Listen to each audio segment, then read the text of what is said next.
Hello students, today we are going to start with our third chapter of history, that is religious synthesis.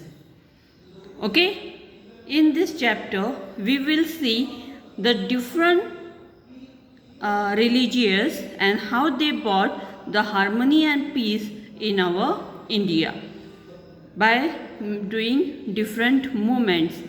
Bhakti movement, Sikhs and the Sufi sect, they have played a very important role in making our India religious synthesis. Okay? So students, let's start with our chapter.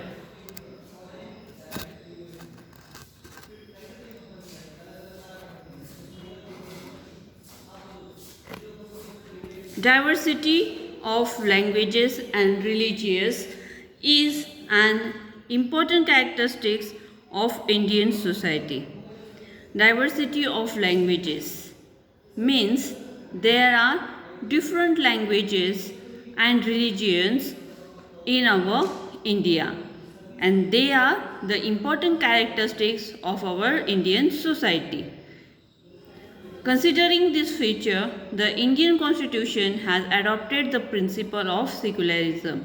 इसी चीज़ को मद्देनज़र रखते हुए हमारे constitution ने secularism को adopt किया, principle of secularism. What do you mean by secularism? Secularism means no only one religion will be adopt in our India. Okay, मतलब किसी एक ही रिलीजन को इम्पोर्टेंस नहीं दिया जाएगा, चाहे फिर वो कहीं पर भी हो, सोसाइटी में या तो फिर एजुकेशन में और ना ही गवर्नमेंट में. Okay, in medieval India two attempts to bring about the religious synthesis in social life were made on the basis of these principles. Medieval India में ये चीज़ों को मद्देनज़र रखते हुए social awareness and social life was made on the basis of this principle. Among these efforts, the Bhakti movement, Sikh and Sufi sect have a significant place. इसी चीज़ को मद्देनज़र रखते हुए अमॉन्ग दिस एफर्ट भक्ति मूवमेंट, सिख और सूफी sect, इन्होंने बहुत ही important place इसमें रखी है. This different streams of thought arose in different part of India. They emphasised harmony between the different sects and the religions along with devotion to God. We shall study this in this chapter. Different streams और thoughts जो कि अलग अलग parts के लोग India के अलग अलग पार्ट्स के लिए बढ़ते थे, उन्होंने they have emphasized harmony. Harmony means what? Shanti.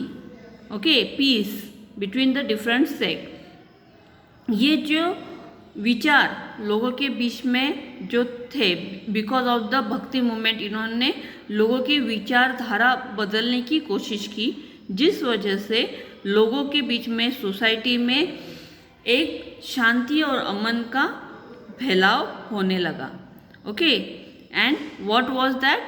The different sects and the religions along with the devotion to the god. Devotion to the god we shall study in them in this chapter. किस तरह devotion to the God करके हम शांति और अमन को प्राप्त कर सकते हैं, ये इसमें बताया गया है. So let's start. Initially rituals and the Brahman gyan were greatly emphasised in the Indian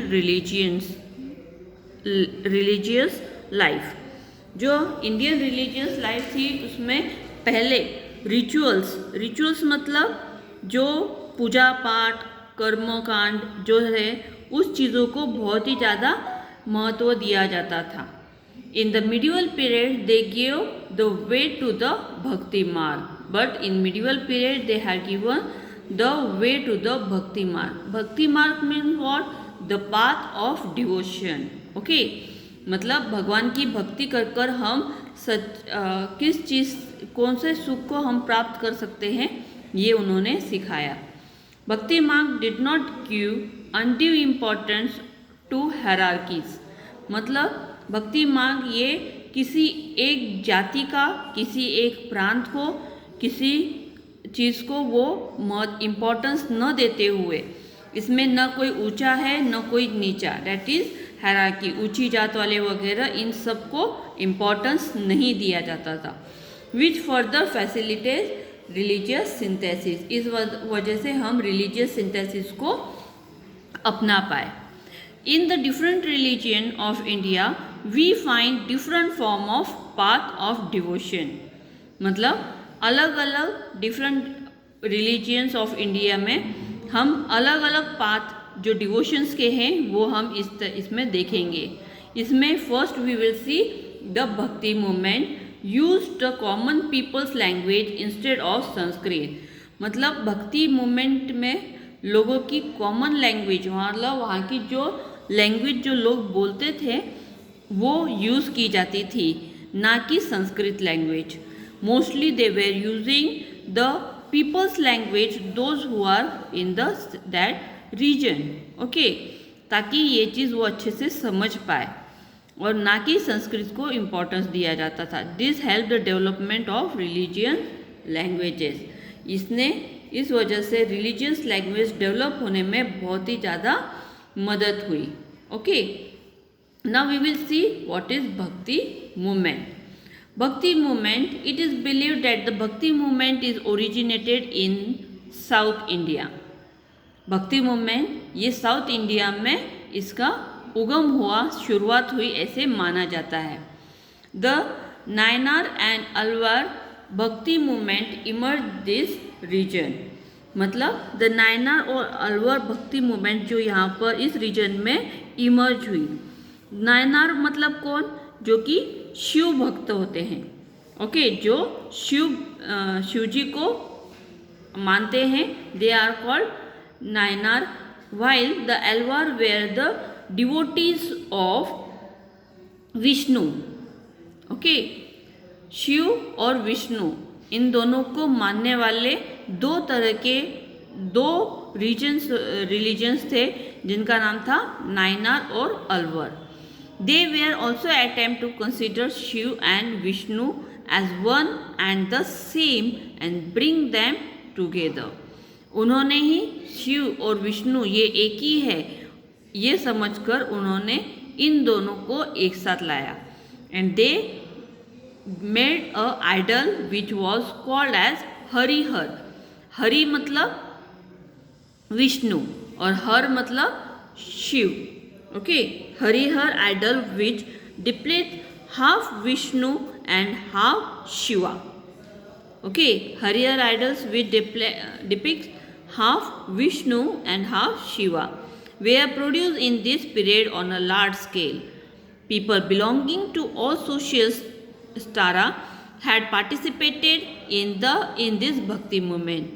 They preached values like love of God, humanity, compassion, mercy, etc. मतलब इन्होंने ये सिखाया, people they have told them to belonging to the social strata had to participate in the bhakti movement and they preached the values like love of God, humanity, compassion, mercy, etc. Why it was so? ताकि हर कोई भगवान की भक्ति में इस तरह लीन हो जाए कि वो लोगों में एक ह्यूमैनिटी दे सके, कंपैशन मतलब पिटी, दया भक्ति का भाव वो सब में जागरूक कर सके। Okay, Ramanuja and other acharya strengthened the base of the bhakti movement in South India. They told people that God is for all. God does not discriminate. The teaching of Ramanuja had a great impact in the North India also. मतलब Ramanuja and the other acharyas जो थे उन्होंने भक्ति movement को बहुत ही straighten किया, मजबूत किया, ना ही सिर्फ साउथ इंडिया में बल्कि इन द नॉर्दर्न इंडिया में भी इस चीज़ का, टीचिंग का बहुत असर हुआ। उनका ये कहना था, they told people that God is for all. ये वो लोगों में इस चीज़ की जागृति फैलाने लगे कि भगवान ये हर किसी का है और भगवान कभी किसी के बीच में भेदभाव नहीं करता। ऊंच नीच भेदभाव कोई भी भगवान के सामने नहीं चलता। भगवान के लिए हर कोई समान है। तो ये जो टीचिंग था रामानुज का, इसका असर सिर्फ साउथ इंडिया में ही नहीं बल्कि नॉर्थ इंडिया में भी बहुत असर हुआ। संत Ramanand स्ट्रेटेंड the bhakti movement in north India. Sant Kabir is the well known Sant in the bhakti movement. भक्ति मूवमेंट के और एक वेल नोन संत थे जो कि कौन थे? संत Kabir. He did not attach any importance to the place of pilgrimage, व्रताज और आइडियल वर्शिप। संत कबीर जो थे उन्होंने कभी किसी पिलग्रिमेज मतलब जो तीर्थ स्थान बोलते हैं ना हम लोग, तीर्थ स्थान, कोई पूजा पाठ, व्रत और किसी आइडल मतलब किसी मूर्ति की वगैरह वर्शिप में वो कभी भी ये नहीं रखते थे, विश्वास नहीं रखते थे। For him truth was god. उनके लिए सच्चा ही भगवान है। He taught that all human beings are equal. मतलब हर इंसान की जो शुरुआत है वो सबकी समान है। He did not believe in any differences based on caste, creed, sect and religion. मतलब कोई भी डिफरेंसेस पे वो बिलीव नहीं करते, कोई भी रिलीजन का हो, कास्ट का हो, क्रीड का हो, सेक्ट का हो, लेकिन भगवान के सामने हर कोई एक समान है। He wanted to bring about Hindu and Muslim unity. उनका उद्देश्य यही था कि हिंदू और मुस्लिम के बीच में एक समान भाव हो, यूनिटी आए। इस वजह से उन्होंने लोगों में इस चीज़ का फैलाव किया। He criticized the extremely orthodox people in both Hindu and Muslim religion in strong terms.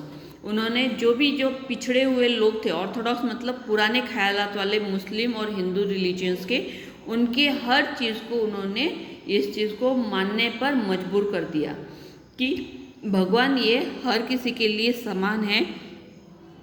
हर किसी की शुरुआत जो है वो सिर्फ इंसानियत है and truth was God. Okay, उन्होंने क्या बिलीव करने के लिए कहा कि ट्रूथ यही गॉड है। तो आज हमने ये पार्ट में भक्ति मूवमेंट और संत कबीर इनके बारे में देखा। नेक्स्ट पार्ट हम लोग देखेंगे in our next video. Till that bye.